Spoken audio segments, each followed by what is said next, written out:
मैंने उस महिला को आंखों पर पट्टी बांध दी, फिर उसे फर्श पर बनी लाल लाइनों के बीच से गुजरने को कहा, लेकिन उसे एक भी लाइन नहीं छूनी थी। अगर एक भी घंटी बज गई तो लॉरा बाकी जिंदगी जेल की सलाखों के पीछे गुजारने वाली थी, इसलिए वह जरा भी लापरवाही नहीं कर सकती थी। ट्रेनिंग के दौरान भी वह बेहद सावधान रही। सौभाग्य से लॉरा की गजब की याददाश्त काम आई और वह उन सारी उलझी हुई लाल लाइनों को सफलतापूर्वक पार कर गई, सिर्फ 3 मिनट के अंदर। फिनिश लाइन पर पहुंचकर उसने वह मास्क उठा लिया, लेकिन मैंने अब भी मुस्कुराया नहीं, क्योंकि जिस सुनहरे मास्क को हम चुराने वाले थे उसके चारों ओर असली लेजर बीम्स बिछे हुए थे। म्यूजियम के फ्लोर प्लान का अध्ययन करने से लेकर प्रिसिजन ब्लास्टिंग के लिए कस्टम बम बनाने तक, इस सब में हमें पूरे 10 साल लगे थे। आज रात हमारा समय था। जब म्यूजियम की घड़ी ने बजना शुरू किया, हमने प्रवेश द्वार से केंद्र तक कदम गिने, फिर मूर्ति की स्थिति तक खुद को मापा। मैंने लॉरा के ड्रेस को ठीक करने का बहाना बनाया और चुपके से फर्श पर एक ट्रैकर चिपका दिया। म्यूजियम ठीक आधी रात से पहले बंद हो गया। हम पास की भूमिगत नदी के पास पहुंचे, लोहे की सलाखों को तोड़ा और तैरते हुए बेसमेंट के प्रवेश द्वार तक पहुंच गए। ट्रैकर के सिग्नल का पीछा करते हुए हम ठीक मास्क के नीचे पहुंच गए। मैंने एक लाल डॉट से सटीक जगह चिन्हित की और हमारा तैयार किया हुआ बम निकाला। ऊपर एक गार्ड ड्यूटी पर था, हमें पूरी तरह चुप रहना था। जब समय 11:59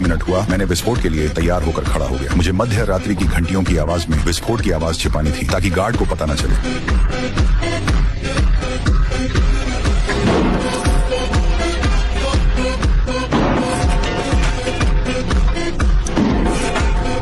तभी अचानक मध्य रात्रि की घंटियां रुक गईं। गार्ड का गश्त का समय आ गया था। मैंने किसी तरह फर्श की टाइल को खींचकर खोला, उपकरण निकाले और ठीक वहां इंफ्रारेड डिटेक्टर लगा दिया। एंट लॉरा तैयार थी। उसने अपना आखिरी मिशन शुरू किया। जब लॉरा म्यूजियम के अंदर घुसी, हमारे पास सिर्फ 3 मिनट बचे थे। मैंने तुरंत इंफ्रारेड डिटेक्टर पर नजर रखी। लेजर बीम्स बिल्कुल साफ दिखाई थे। लॉरा की ट्रेनिंग पूरी तरह काम आई। मेरे सावधानी पूर्वक निर्देशों के अनुसार उसने हर लेजर बीम को टाला। कुछ बेहद मुश्किल हरकतें करने के बाद लॉरा मास्क तक पहुंच गई, लेकिन जैसे ही वह मास्क उठाने वाली थी, मैंने उसे तुरंत रोक दिया। मूर्ति के सामने अभी भी एक लेजर बीम था। फिर उसने अपना कॉम्पैक्ट ब्रश निकाला, क्रैक पासवर्ड डाला, ग्लास केस तुरंत नीचे आ गया। अब सबसे महत्वपूर्ण कदम था। अगर उसने मास्क को सीधे उठाया तो प्रेशर सेंसर से अलार्म बज जाता, लेकिन इससे पहले कि वो कुछ कर पाती, गश्त लगा रहा गार्ड धीरे धीरे उनके करीब आता जा रहा था।